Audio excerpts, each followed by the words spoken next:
Jewelweed, that's the name. An ordinary orange-flowered weed growing wild along creek banks and forest edges across North America. And Cherokee communities were using it to stop poison ivy itch long before the first calamine bottle ever hit a pharmacy shelf. A 2012 peer-reviewed study published in the Journal of Ethnopharmacology actually tested jewelweed extract against standard itch treatments. The results were measurable. The results were real. And then almost nothing happened. This plant grows free. It grows everywhere. So why has nobody ever shown you how to use it? Think about the last time you had poison ivy. That relentless crawling burn that no amount of scratching ever actually resolves.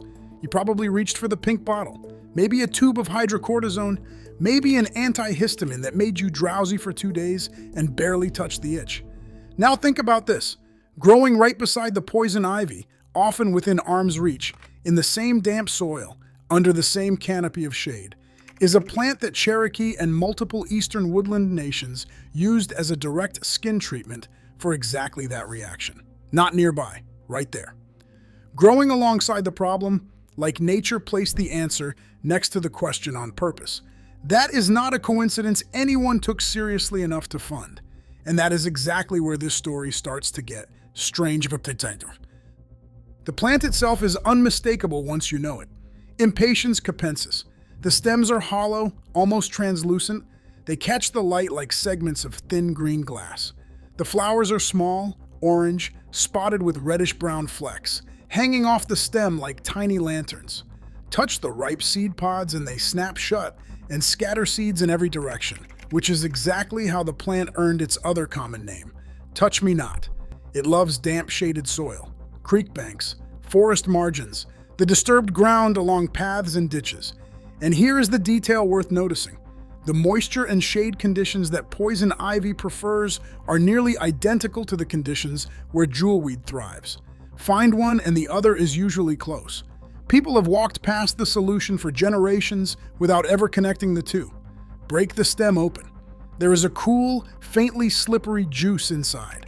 That juice is what mattered to generations of Cherokee practitioners and to every community that came after them and actually bothered to look. Stay with me. This is not folklore.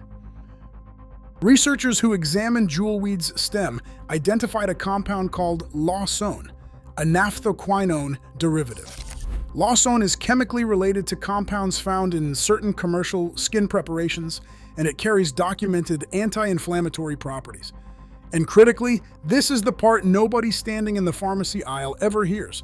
When applied quickly to skin that has already been exposed to urushiol, the oily resin driving poison ivy's reaction, jewelweed juice appears to interfere with the binding process before the full inflammatory cascade locks in, not masking the itch after the damage is done, not cooling the surface, disrupting the reaction at the point of contact.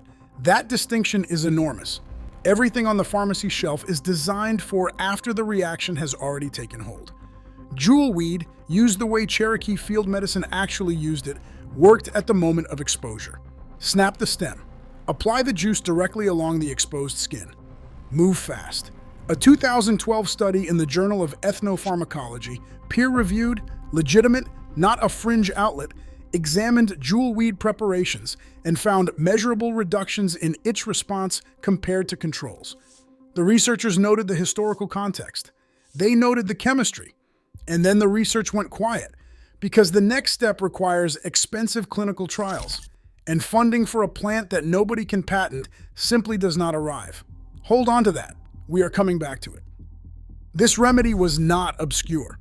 Ethnobotanical records from the 1800s through the mid-20th century document jewelweed use across multiple eastern woodland nations. James Mooney's late 19th century fieldwork with the Cherokee produced some of the most detailed plant medicine documentation from that region, specific enough and practical enough that the gap between what those communities once knew and what now lines a pharmacy shelf becomes genuinely difficult to explain away. By the early 20th century, jewelweed was appearing in American herbal guides and Appalachian home remedy traditions. Practical household knowledge, the kind that passes quietly from one generation to the next without anyone thinking of it as anything special. And then there is calamine, the pink bottle, the standard, zinc oxide and ferric oxide. Here is what those ingredients actually do. They cool the skin's surface and reduce visible irritation. What they have never been shown to do is interrupt the urushiol reaction pathway. They soothe what has already started. They do not stop it. Cherokee Field Medicine used Jewelweed to stop it. The pharmacy sells you something that doesn't. Not banned, not disproven, just quietly displaced by products that could be branded, priced, and shelved without anyone asking why a free weed was getting left behind. There is a specific year when the mechanism behind that displacement locked permanently into place. A regulatory shift, an administrative decision that required no headlines.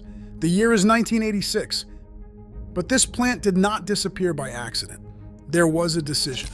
And once you understand what it actually was, the pharmacy shelf never looks quite the same. In 1986, the FDA finalized a sweeping review of over-the-counter skincare ingredients under its OTC drug monograph system. The process had been running for years, a slow, bureaucratic evaluation of which ingredients could legally be marketed for which conditions. The stated goal was consumer safety. The actual effect was something more structural. To earn a place on the approved monograph list, an ingredient needed clinical trial data, controlled studies, documented submissions, the kind of documentation that costs hundreds of thousands of dollars to produce, sometimes millions, before a single bottle reaches a shelf. Jewelweed preparations were evaluated. They were found not to meet the threshold, and they were categorized officially as not generally recognized as safe and effective for the intended use. Here is the part nobody tells you. That phrase, not generally recognized as safe and effective, sounds like a scientific verdict. It sounds like someone ran the tests and the plant failed. But that is not what happened. What happened is that no one submitted the paperwork. No one funded the trials. Because the plant grows free along every creek bank in the eastern United States, and you cannot trademark a weed. The exclusion was not a scientific conclusion, it was an administrative one. The plant did not fail the standard. It simply had no one willing to pay to clear it. This is not a conspiracy, it is just math. Now stay with me, because this is where it widens.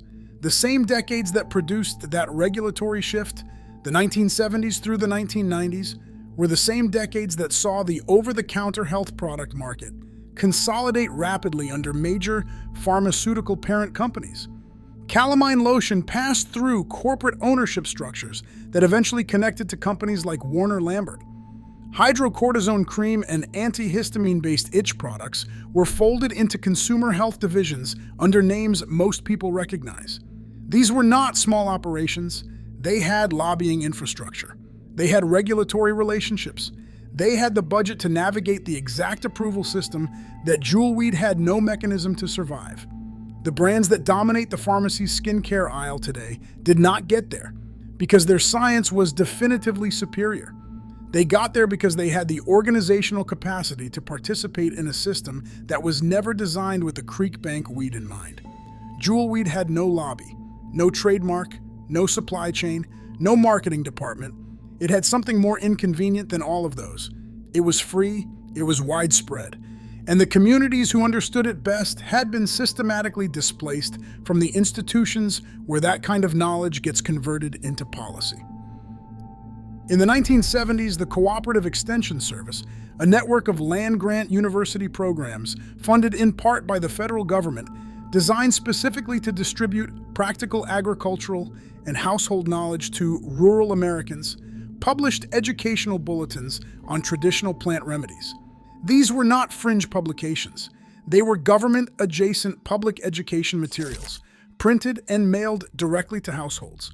Some of those bulletins included Jewelweed, listed plainly as a documented home remedy for contact dermatitis, field identification tips, basic preparation notes, the kind of practical information that assumed the reader was a capable adult who could walk outside and use what was available.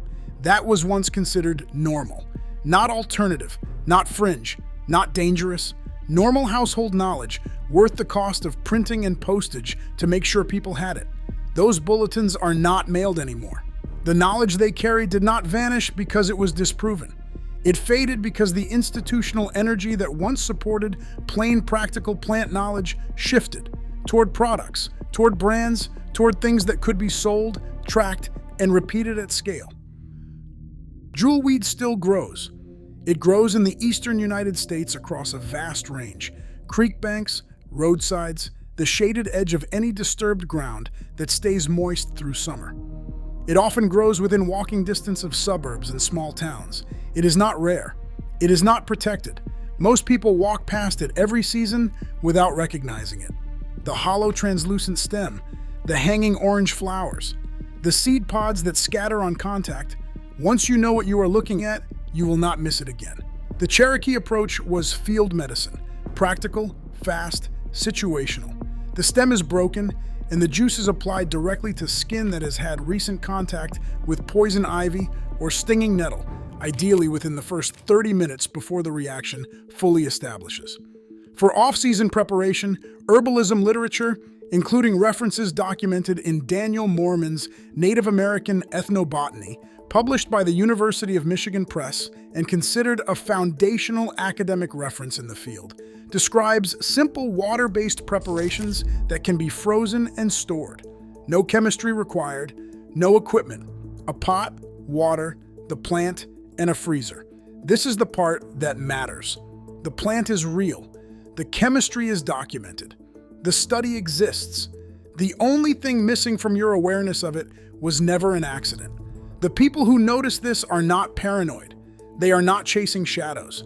They are just paying attention to a gap between what once existed as ordinary household knowledge and what now gets sold back to you at a markup in a pink bottle with a brand name on the label. If you have ever stood in that pharmacy aisle, reached for the calamine, and thought, there has to be something better than this, you were right. You just did not have the name yet. Now you do. Tell me in the comments, have you ever actually seen jewelweed growing? Because I will bet more of you have walked right past it than you realize. Drop where you spotted it. I read every one. And next time, another plant so common it gets pulled as a backyard weed that both Cherokee healers and Appalachian root doctors used for the same stubborn problem. It is probably already growing within 20 feet of your door, and the story behind why you never learned its name is even harder to explain away than this one.